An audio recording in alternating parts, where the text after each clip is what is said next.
축복된 가을절기 대속제일 대성회가 또 돌아왔습니다. 오늘 대속제일은 성력 7월 10일에 또 당하는 그러한 절기로서 하나님께서 축복하시고 또 허락하신 그러한 절기가 되겠습니다. 그 유래와 그 과정을 살펴보게 되면 모세가 첫 번 십계명을 받아가지고 시내산에서 내려올 때에 이스라엘 백성들이 금송아지 우상을 숭배했던 그 같은 일이 있었습니다. 첫 번 가지고 왔던 십계명의 그 돌비를 모세는 산 아래 던져서 깨트리게 되고, 그날 금송아지 우상 숭배했던 3,000명이나 되는 사람들이 죽임을 당했던 기록이 있습니다. 그 후 이스라엘 백성들은 다시는 그 같은 어떤 죄를 범하지 않겠노라는 각오와 또 결심을 가지고 하나님께 또 자복하는 마음으로 회개에 또 기도를 올리고, 모세가 두 번째 십계명을 받으러 성력 6월 1일 날 시내산에 이제 두 번째 올라가서 40일간을 또 금식에 또 들어갔습니다. 또 금식 기도 후에 하나님께서 40일 만에 모세에게 두 번째 십계명의 돌비를 허락하시고, 모세는 그 십계명을 받아 가지고 성력 7월 10일에 내려오게 됩니다. 그날이 바로 오늘이 되겠습니다. 그래서 하나님께서 이스라엘의 모든 죄를 용서해 주셨다는 이와 같은 그 의미로서 해마다 성력 7월 10일이면 이 대속제일을 기념하게 하시고, 대속제일 열흘 전에 나팔을 불어서 조석으로 또 기도하는 시간을 가졌고, 오늘 대속제일을 또 맞이하게 되었습니다. 자, 그렇다면 이 대속제일에 얽힌 그 진리의 말씀을 레위기서 16장에서 한번 살펴보면서 구약과 신약에 등장하는 하나님의 대속의 크신 은혜 가운데 나아가 보도록 합시다. 레위기 16장 5절의 말씀 보시면, 이스라엘 자손의 회중에게서 속죄 제물을 위하여 수염소 둘과 번제물을 위하여 수양 하나를 취할지니라.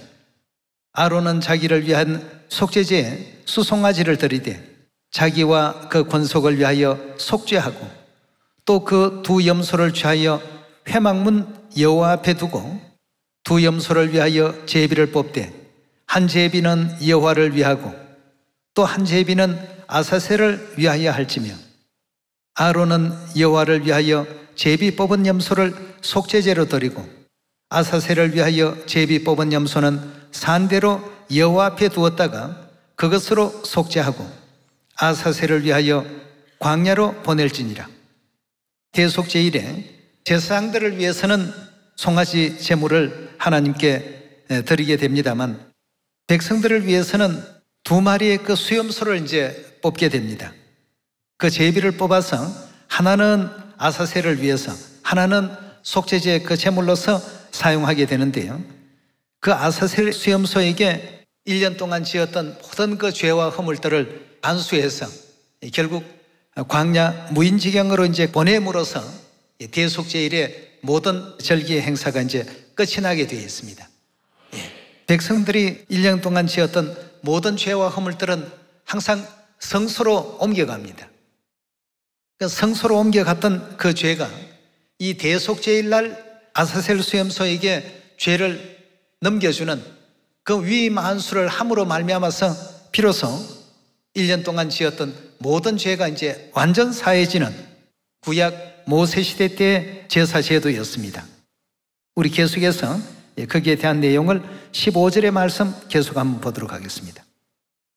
또 백성을 위한 속죄제 염소를 잡아 그 피를 가지고 장 안에 들어가서 그 수송아지의 피로 행한 같이 그 피로 행하여 속죄소 위에 속죄소 앞에 뿌릴지니, 곧 이스라엘 자손의 부정과 그 범한 모든 죄를 인하여 지성소를 위하여 속죄하고 또 그들이 부정한 중에 있는 회막을 위하여 그같이 할 것이라.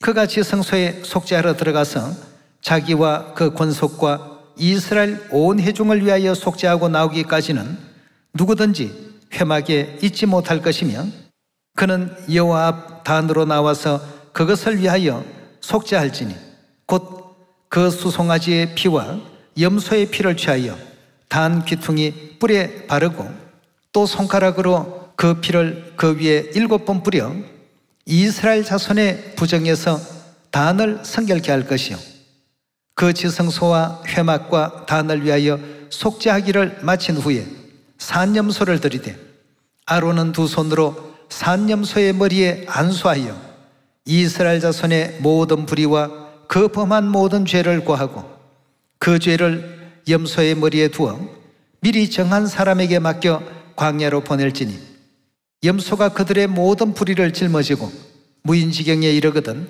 그는 그 염소를 광야에 놓을지니라. 레위기 16장에서 등장하는 대속죄일의 규례를 잘 우리가 살펴보시게 되면 이 아사셀 수염소는 사단을 의미하고 있습니다. 우리의 그 1년 동안 지었던 모든 죄가 잠시 잠깐 성소로 옮겨가고 또 성소에서 대속죄일을 통해서 아사셀 수염소에게 안수함으로써 이 아사셀 수염소는 그 백성들의 모든 죄를 광야 무인지경으로 전부 가져가서 거기서 배회하다가 죽음으로써 이 죄의 역사가 이제 끝이 나도록 되어 있습니다. 죄가 소멸되는 그런 과정을 하나님께서 레위기 16장을 통해서 우리에게 또 알려주고 계신데요. 자, 여기서 이 성소는 성경에서 누구를 의미하고 표상하고 있는지 예레미야 우리 17장을 한번 잠시 열어보도록 합시다. 17장 12절의 말씀 보시면 영화로우신 보좌여 원시부터 높이 계시며 우리의 성소이시며 이스라엘의 소망이신 여호와여라고 했습니다. 하나님이 곧 성소로 표상이 되어 있습니다. 우리가 죄를 지으면 그 죄는 즉시 성소로 옮겨가는 것처럼 결국 우리의 그 모든 죄는 하나님께 무거운 짐으로 이렇게 남게 되어 있습니다. 성소로 전부 옮겨갔다가 대속죄일 될 때까지 성소에서 그 죄가 전부 보관된 상태에 있습니다. 그 모든 죄짐을 하나님께서 친히 짊어지시고 두 마리의 수염소를 잡을 때 우리 죄를 대속하기 위한 속죄의 어떤 희생 제물로서의 염소가 하나 있고 또 아사셀을 위한 그 죄의 원흉인 그 사단에게 이제 죄를 전부 전가시키는 이 두 의식이 동시에 집행이 되도록 되어 있습니다. 우리 죄를 속해 주시는 이 속죄제 제물은 그리스도를 표상하고 아사셀은 결국 사단을 표상해서 사단에게 모든 죄가 이제 넘어감으로 말미암아 사단은 본래 죄를 그 창출한 존재이기 때문에 결국 광야에서 무인지경에서 배회하다가 성경에는 이제 무저갱으로 나오죠. 무저갱에서 고통받게 된다는 요한계시록의 기록들이 있습니다. 이런 모든 내용들을 이 대속죄일의 크신 은혜 가운데서 우리가 하나님의 이 희생과 사랑을 발견할 수가 있는데요. 하나님께서 성소로서 우리 죄짐도 짊어지시지만 속죄제 희생제물로서도 죄짐을 대신 짊어져 주셨다는 사실을 우리 이사야서 53장을 통해서 함께 발견해 보도록 합시다. 1절의 말씀 봅니다. 우리의 전한 것을 누가 믿었느뇨? 여호와의 팔이 네게 나타났느뇨? 예수님 오시기 700년 전 이사야 선지자를 통해서 하나님께서 예수 그리스도께서 우리 죄를 대신 짊어지신다는 예언을 기록하게 하신 대목입니다. 2절의 말씀 계속 봅니다. 그는 주 앞에 자라나기를 연한 순 같고 마른 땅에 나온 줄기 같아 고운 모양도 없고 풍채도 없은즉 우리의 보기에 흠모할 만한 아름다운 것이 없도다. 그는 멸시받아 사람에게 실어버린 바 되었으며 간고를 많이 겪었으며 질고를 아는 자라. 마치 사람들에게 얼굴을 가리우고 보지 않음을 받는 자 같아서 멸시를 당하였고 우리도 그를 귀히 여기지 아니하였도다. 그는 실로 우리의 질고를 지고 우리의 슬픔을 당하였거늘 우리는 생각하기를 그는 징벌을 받아서 하나님에게 맞으며 고난을 당한다 하였노라. 그가 찔림은 우리의 허물을 인함이요 그가 상함은 우리의 죄악을 인함이라. 그가 징계를 받음으로 우리가 평화를 누리고 그가 채찍에 맞음으로 우리가 나음을 입었도다. 우리는 다 양 같아서 그릇되이 행하며 각기 제 길로 갔거늘 여호와께서는 우리 무리의 죄악을 그에게 담당시키셨도다. 우리의 그 모든 죄를 그리스도께서 대신 짊어지셨다는 그러한 뜻이죠.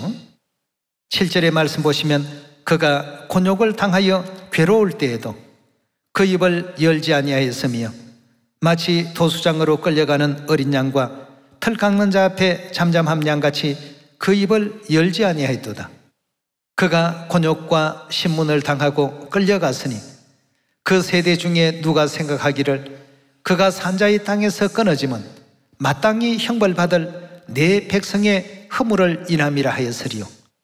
그는 강포를 행치 아니하였고 그 입에 괴사가 없었으나 그 무덤이 악인과 함께 되었으며 그 묘실이 부자와 함께 되었도다. 여호와께서 그로 상함을 받게 하시기를 원하사 질고를 당케 하셨은즉 그 영혼을 속건 제물에 드리기에 이르면 그가 그 실을 보게 되며 그 날은 길 것이요 또 그의 손으로 여호와의 뜻을 성취하리로다. 가라사대 그가 자기 영혼에 수고한 것을 보고 만족히 여길 것이라. 나의 의로운 종이 자기 지식으로 많은 사람을 의롭게 하며 또 그들의 죄악을 친히 담당하리라. 이러므로 내가 그로 존귀한 자와 함께 분깃을 하며 강한 자와 함께 탈취한 것을 나누게 하리니 이는 그가 자기 영혼을 버려 사망에 이르게 하며 범죄자 중 하나로 헤아림을 입었음이라. 그러나 실상은 그가 많은 사람의 죄를 지며 범죄자를 위하여 기도하였느니라 하시니라. 우리가 겪어야 될 그런 모든 아픔을 하늘아버지께서 친히 감당하시고 또 하늘아버지 어머니에게 우리 자녀들이 그 희생을 요구하는 이런 이사야 53장의 예언으로서 기록이 되어 있습니다. 우리는 죄사함 하니까 절기 한번 지키면 죄를 그냥 사해 주는 것 같지만 그 죄가 소멸되기까지의 그 과정은 내 짐이 가벼워지는 만큼 누군가가 내 짐을 대신 지금 짊어져 주고 있습니다. 그분이 바로 우리 아버지 어머니셨습니다. 1500년 동안 그 장관 시간 속에 번제단에 항상 올랐던 그 모든 짐승은 결국 하늘아버지, 하늘어머니의 희생을 보여주기 위해서 그런 희생 제사가 있었던 것 아니겠습니까? 도살할 양같이 늘 죽음의 사선을 넘는 그런 아픔을 항상 우리는 하늘아버지, 하늘어머니께 전가시키는 이 같은 일을 수천 년간 해왔다는 사실을 다시 한번 생각한다면 다시 한번 아버지 어머니께 우리 죄에 대해서 진정 어린 회개의 그 역사가 또 일어나야 되겠습니다. 그리고 진정한 회개라고 하는 것은 두 번 다시 그런 죄를 짓지 않는 것이 참된 회개가 아니겠습니까?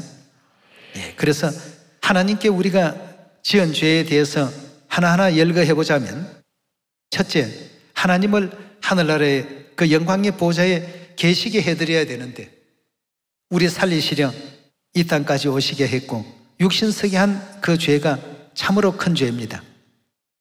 두 번째가 십자가에 못 박히게 한 그 죄가 굉장히 또 큰 죄입니다.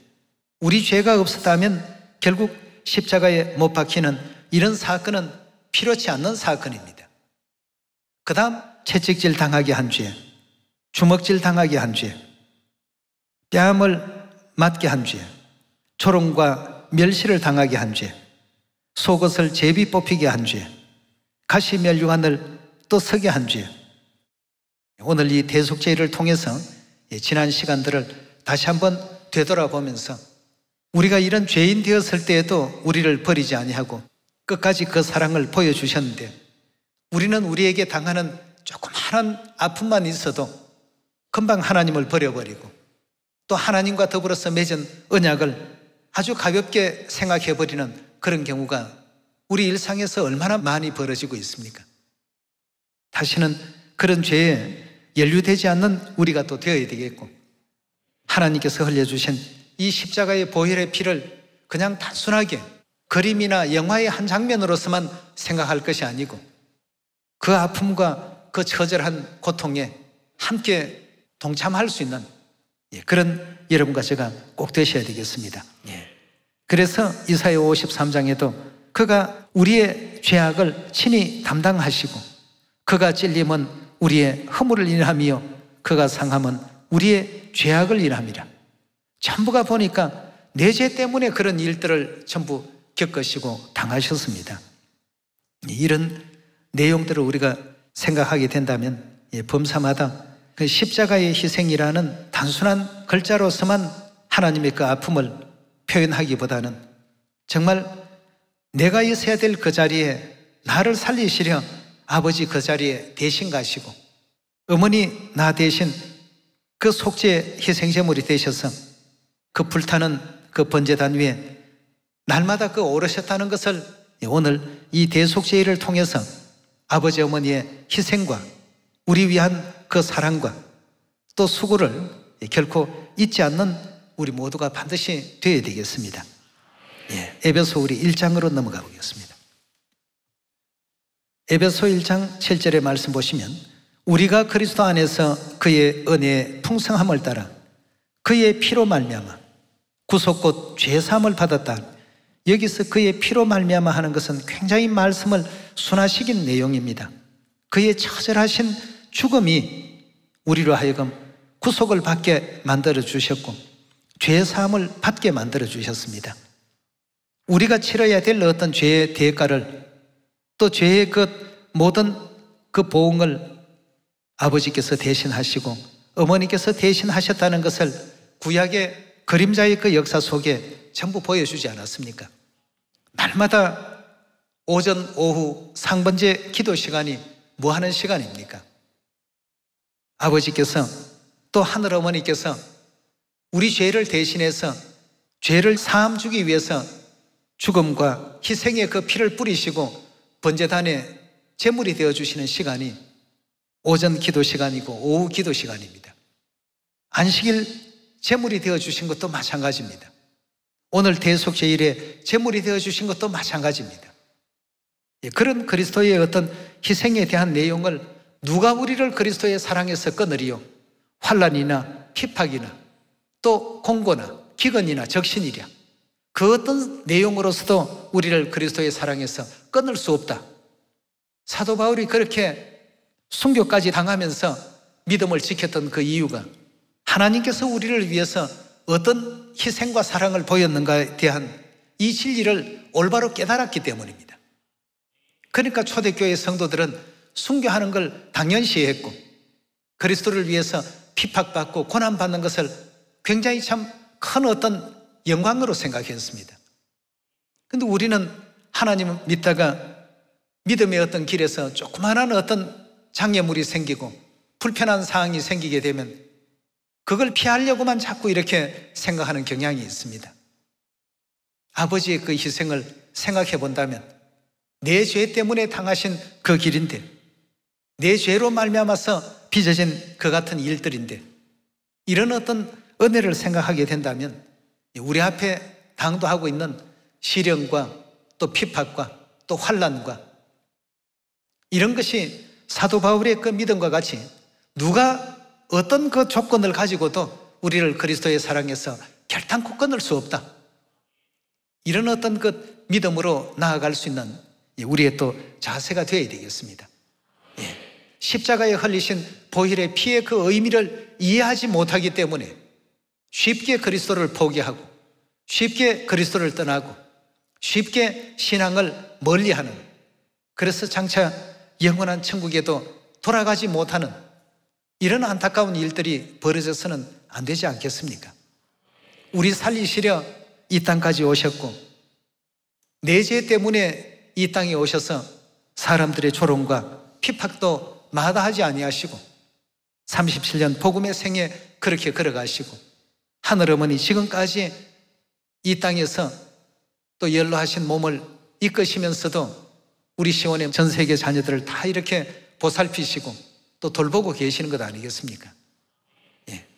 이런 내용들을 이 대속죄를 통해서 다시 한번 또 깊이 아로새겨서 바울이 왜 그런 얘기를 했고 베드로가 왜 죽을 때 내가 어찌 그리스도와 똑같이 그렇게 서서 십자가에 못 박힐 수 있겠느냐, 오히려 나를 거꾸로 매달아 달라, 이렇게 그 집행관들에게 당부를 해서 십자가에 거꾸로 매달려서 최후를 맞이했던 것은 그리스도께서 우리를 아껴주시고 그 죄악을 담당해 주신 그 은혜를 생각했기 때문에 하나님께서 우리 위해서 걸어가셨던 그 희생의 길을 생각하니까 이런 어떤 고난과 아픔은 아무것도 아니다는 것을 늘 그렇게 생각해 왔던 것입니다.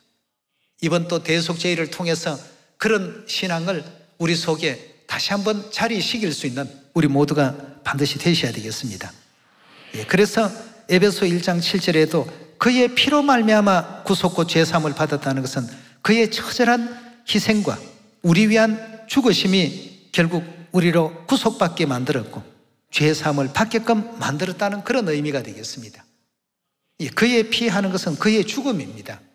그 죽기까지 어떤 마음으로 죽으셨는지 우리 수많은 자녀들의 죄짐을 혼자 친히 감당하시면서 잠잠한 양같이 그 순간에도 입을 열지 아니하셨더라고 표현하고 있지 않습니까?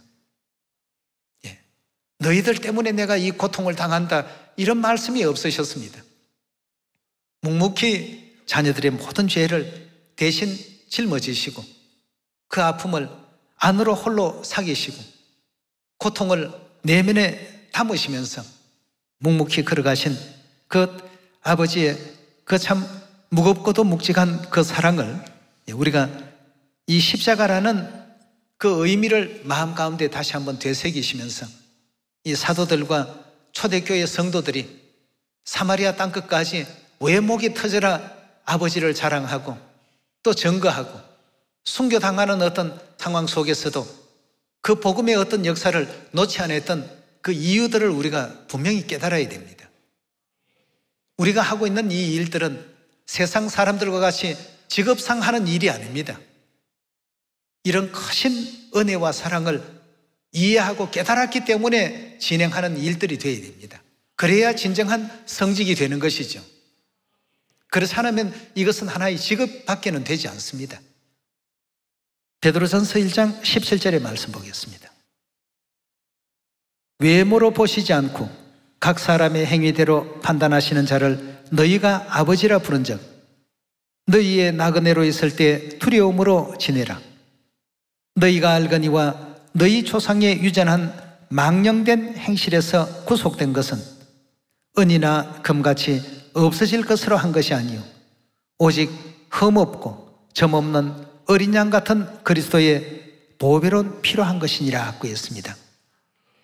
결국 아버지의 이와 같은 죽으심이 희생이 모든 망령된 행실들 가운데 속해 있던 우리 조상들이나 우리나 다 그 가운데서 건져주시고 구속하게 된 하나의 큰 동력이 되었다는 것을 다시 한번 마음 가운데 명심하셔야 되겠습니다.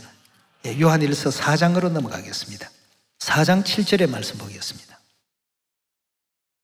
사랑하는 자들아 우리가 서로 사랑하자.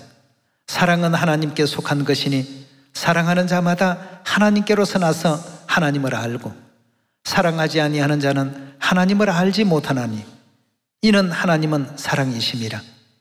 하나님의 사랑이 우리에게 이렇게 나타난 바 되었으니 하나님이 자기의 독생자를 세상에 보내심은 저로 말미암아 우리를 살리려 하심이라 하고 했습니다.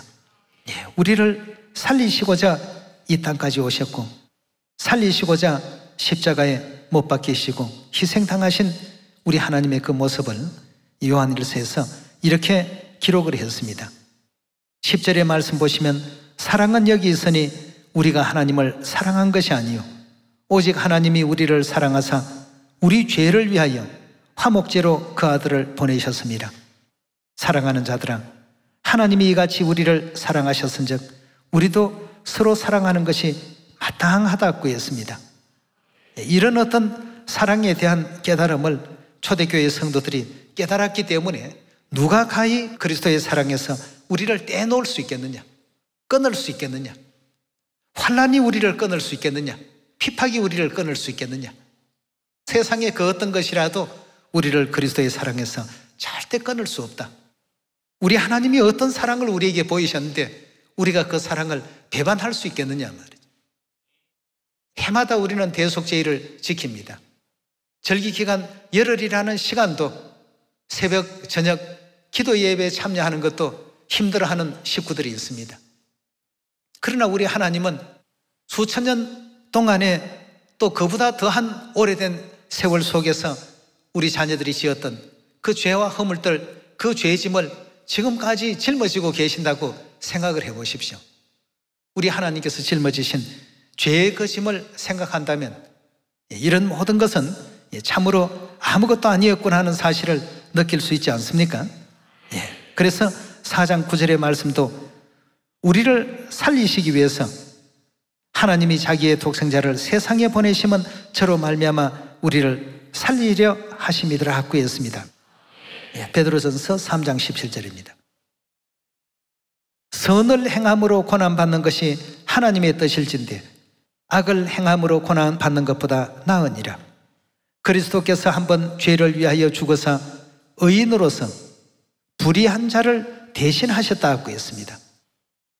그 죽으심이 그냥 죽으심이 아니고 불의했던 우리들을 대신해서 죽으셨다고 했습니다.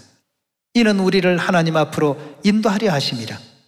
육체로는 죽임을 당하시고 영으로는 살리심을 받으셨으니 저가 또한 영으로 옥에 있는 영들에게 전파하시더라 하고 했습니다.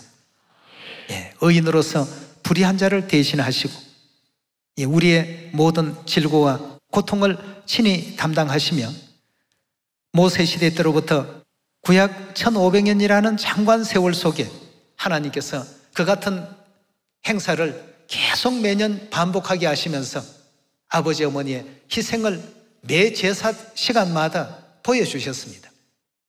실상은 짐승이 희생을 당하는 것 같지만 우리 하늘 아버지의 희생, 어머니의 그 희생을 보여준 것입니다. 다시 한번 우리 죄를 되돌아본다면 하나님을 육신석에 한 죄, 십자가에 못 박히게 한 죄, 십자가에 피 흘리게 한 죄, 채찍질 당하게 한 죄, 주먹질 당하게 한 죄, 뺨침을 당하게 한 죄, 조롱과 멸시 당하게 한 죄, 속옷을 제비 뽑히게 한 죄, 가시면류관을 쓰게 한 죄, 하늘의 영광을 버리게 한 죄, 이런 모든 이 중에 한 가지만 해도 하나님 앞에는 감히 일어나서는 안 될 일들입니다. 그러나 그 모든 일들이 일어나게 된 그 배경에는 전부 우리라는 존재가 있었습니다. 내가 그 같은 일들을 했기 때문에 그 같은 어떤 죄의 보응을 받아야 될 그런 행위를 했기 때문에 그 자리에 대신 아버지께서 계셨고 그 자리에 대신 하늘어머니께서 계셨던 것 아니겠습니까?